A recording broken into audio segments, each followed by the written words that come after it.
আরিবা শান্ত স্বভাবের একটি মেয়ে, কিন্তু স্কুলে তাকে প্রায়ই সহপাঠীদের তুচ্ছতাচ্ছিল্যপূর্ণ মন্তব্যের মুখোমুখি হতে হতো।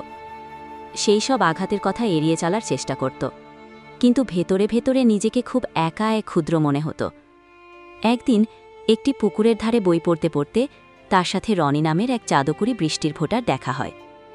রনি আরিবাকে বোঝায় যে কটূক্তিগুলো আসলে বৃষ্টির ফোঁটার মতোই, তুমি চাইলেই সেগুলোকে গায়ে না মেখে ঝরে যেতে দিতে পারো।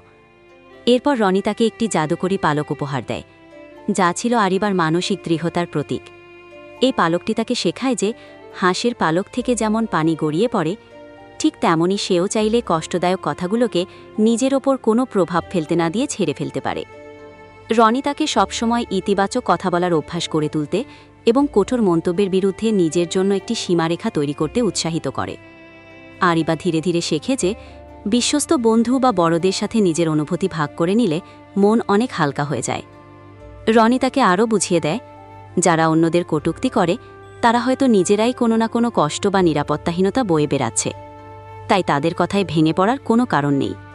এর পরিবর্তে নিজের শক্তি ও ভালো গুণগুলোকে চেলে নেওয়া অনেক বেশি জরুরি। অবশেষে আরিবা বুঝতে পারে যে কোনো কথায় কেমন প্রতিক্রিয়া জানাবে, সেই সিদ্ধান্ত সম্পূর্ণ তার নিজের। সময়ের সাথে সে তার মানসিক দৃঢ়তা বাড়াতে শেখে।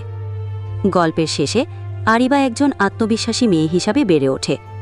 সে এখন জানে, জীবনের পথে কটূক্তির বৃষ্টি নামলেও সেই বৃষ্টিতে না ভিজে নিজেকে শুকনো রেখেই এগিয়ে যাওয়া সম্ভব।